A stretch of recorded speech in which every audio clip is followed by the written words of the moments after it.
downtown Phoenix, I'm Zachary Piquel, I'm Josiah Destin. and this is Jay-Z Hoops.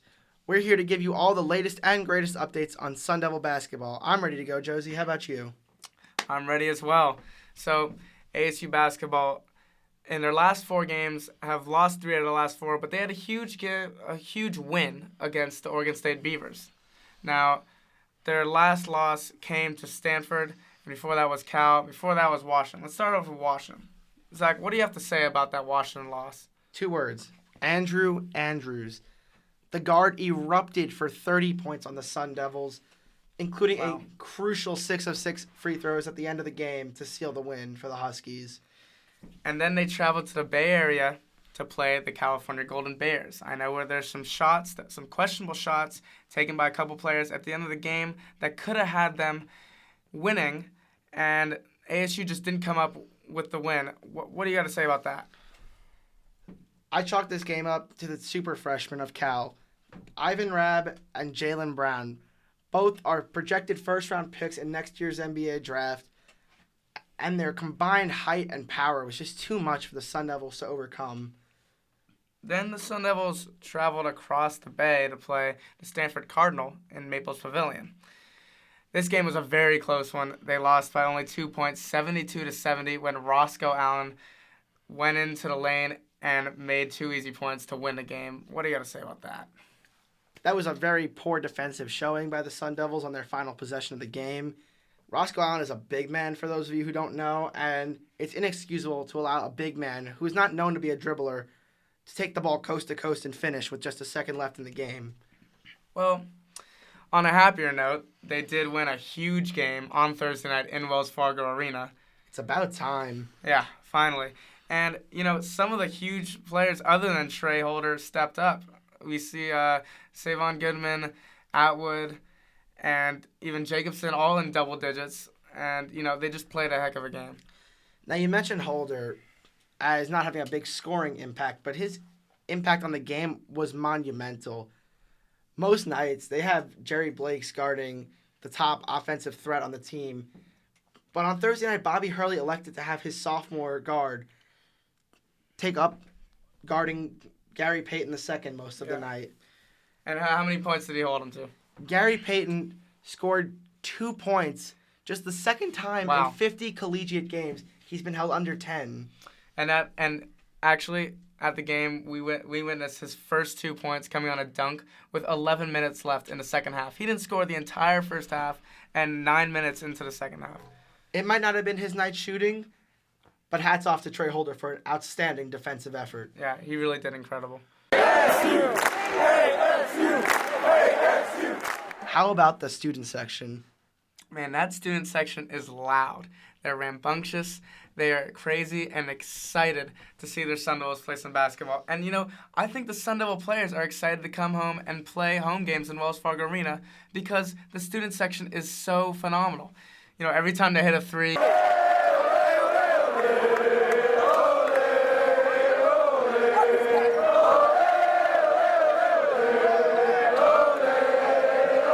It's a lot of fun going to the games and being part of the 942 crew, and I think every student should have that experience at least a couple times in their college, going to college here at ASU.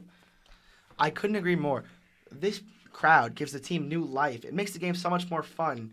Heck, they just had a whiteout night. I'm wearing a brand new Arizona State College Bulldog shirt. It's a really nice shirt, too. Pre-Sun Devil era. You don't get anything like this anywhere else. So building off of the Sun Devil Inferno, the ASU student section has something that not one college basketball team in the nation has, which is the curtain of distraction. There's no one word to describe the curtain of distraction.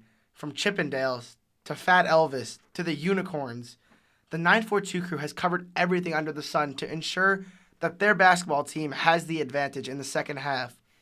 Last night alone, Oregon State shot 2 of 7 facing the curtain of distraction. And they shot 9 of 20 the entire game, which just shows how incredible the ASU student section really is. Truly made an impact on the game. What was most impressive out of Oregon State's 11 misses at the line were their first 2 misses of the second half. When 22-time Olympic medalist burst out of the curtain of distraction. I have never seen anything quite like this before. I don't think Wells Fargo Arena has been louder all year. I couldn't agree more. Phelps brought such an energy to the 942. The students ate him up, and Oregon State couldn't get their eyes off him as they missed both of their free throw attempts with Phelps in the curtain of distraction. And the best thing about it was that Phelps looked like he was having fun, along with the entire arena having fun. He really genuinely wanted to do it and enjoyed being there. You know, having been a part of the 942 now my first couple semesters here, and having had the chance to be in the curtain of distraction a couple of times, that's what it's all about. Having fun is the number one priority of the 942 crew, and Phelps did just that. The white t-shirts, the curtain of distraction, and getting celebrities like Michael Phelps to come to the game. How was all this put together? Who's in charge of all this stuff? Well, 4 years ago, when former coach Herb Sendek enlisted the help of the 942 crew, athletic director Bill Kennedy headed up the project. And to this day, the 942 crew has Bill Kennedy to thank for everything that's become of the club.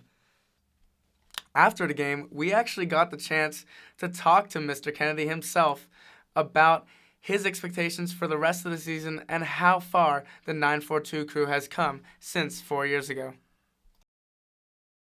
So congratulations on a huge win tonight against Oregon State.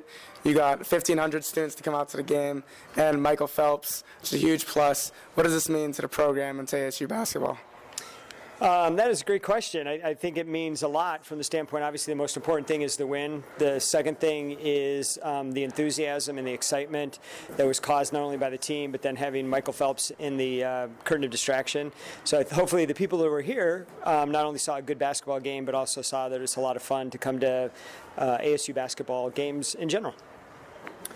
Yeah, so ASU is now 2-6 in the Pac-12 and 12-9 overall. Not as good as you want them to be, but they're on their track to having a better road in the end of the season. How does this huge win mean? What does this huge win mean for the Sun Devils and how they're going to play later on and against Oregon on Sunday night? Well, obviously everything's important in the Pac-12. Every team is good, so protecting your home court and getting these wins is obviously very important, and the momentum that you can carry into Sunday is helpful as well. All right, thank you, Mr. Kennedy, and congratulations. Thank you. Following this huge win over Oregon State, Arizona State is now 2-6 in the Pac-12 and 12-9 overall. Do you think this team can get back on track in time for March? Well, I don't know about long-term for the rest of the season, but short-term, ASU will be ready for their next game against the Oregon Ducks. I am confident that ASU will play great basketball, just like the way they played on Thursday night on Sunday night. Are you sure? I mean, Oregon is coming off of a tremendous win at Arizona. They just snapped the longest home winning streak in the country. I'm not 100% sure, but with the way ASU's been playing right now, it makes me think of the way they played against Texas A&M, against Creighton, against these big schools where they needed to show up and play the game correctly. And that's probably what they're going to do on Sunday. All right, fair enough. But Arizona State still has to go on the road for 6 of its final 11 games this season. The Devils have not played extremely well away from Wells Fargo Arena. Do you think that they have enough grit and determination to pull through and remain relevant come March? Well, I know the March that you're thinking about is March Madness, but what the Sun Devils have to rely on is in March is the Pac-12 tournament in Las Vegas, Nevada. The Pac-12 tournament is probably the only way that the Sun Devils are going to get into the NCAA tournament because they've dug themselves such a big hole with 9 losses. But that doesn't mean that they could turn it around. They do have 6 games away, as you mentioned, but they also have 5 games at home. If they could win 4 out of 5 games at home and split all of their away trips, go 3-3, I think the Sun Devils are going to have what it takes to go far in the Pac-12 tournament and hopefully win it, and then get into the NCAA tournament in March. I see your perspective here, but you're talking about an Arizona State team that has not won a Pac-12 tournament game in 3 seasons. But Zach, this year is totally different. We got some new players, a new team, and a new coach in Bobby Hurley. Bobby Hurley, he knows how to win. I don't think he's going to lose that first game in the Pac-12 tournament. He's got 2 national championship wins at Duke, and took Buffalo to their first ever NCAA tournament last season, as they also won the MAC conference. You bring up some really good points, Josie. We're going to have to see how the end of the season goes. And that's all we have for you today. This has been a JZ Hoops production. I'm Josiah Destin. And I'm Zachary Piquel. We'll see you next time, same place.